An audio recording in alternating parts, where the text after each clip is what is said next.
इसकी कमाई हो जाएगी। पुराने हिसाब किताब कर्मों का हिसाब खत्म कर दिया तो किताब बंद हो गई।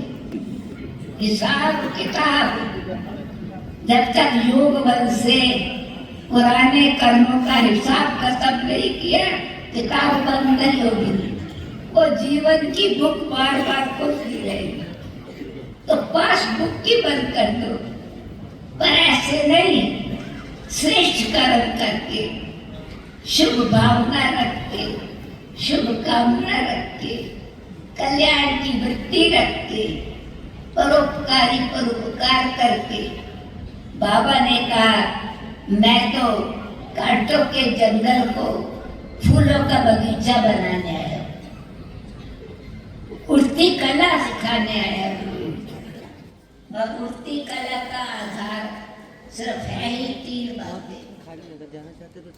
भावना शुद्ध रखो, भाव को समझो दूसरों, भावना हर एक के प्रति श्रेष्ठ। शुद्ध भावना, शुद्ध हृदय होगा तो भावना शुद्ध होगी।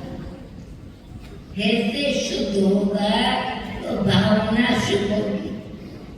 क्षमा करने की भावना होगी, प्रेम की भावना होगी, और उनका भाव ऑटोमेटिकली, आप उनका भाव क्या है, असंतुष्ट क्यों हुए,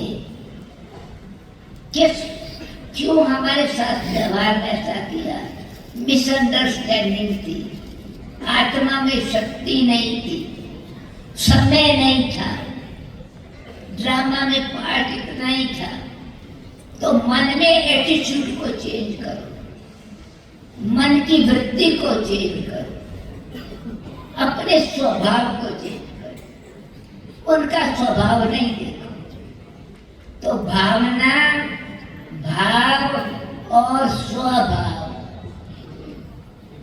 स्वभाव में, स्वयं के आत्मिक भाव में उनकी भावना, उनके प्रति भी, ये भी बाबा का बच्चा है, अपनापन आ जाएगा, समाने की शक्ति आ जाएगी। जैसे अपने घर में अपना भाई बहन कोई उल्टा काम कर लेता है, हम कहते हैं छोड़ो ना, वो ये बोल के दोबारा रिपीट करे ना, शर्म आती है मेरे भाई की बात।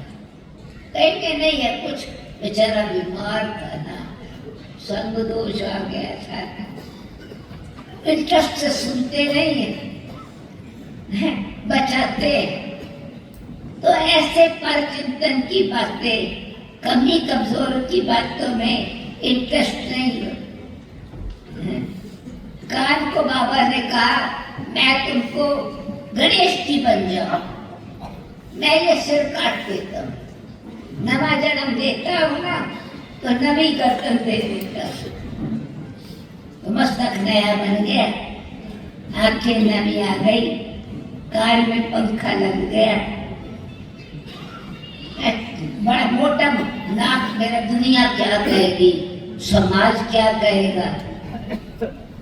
कान सुन के परेशान हो गए दूसरों की बातें, कहते छोटे कान मुझे दे दो, मैं बड़े कान दे दूंगा, हाथी की तरह पंखा लग जाएगा। उड़ती उड़ती एक छोटी नाक समर्पण कर दो, बड़ी लंबी नाक दे दूंगा। जो भी तेरे को मान अपमान सम्मान मिले मेरे को दे, अभिमान में नहीं आ। हाथी फौरन ऊपर दे देते, मारती बना देना, सारथी बन जाना, साथी बन जाना। हाँ, परंतु आंखें बहुत छोटी, अपनी रोज चेकिंग करते रहो।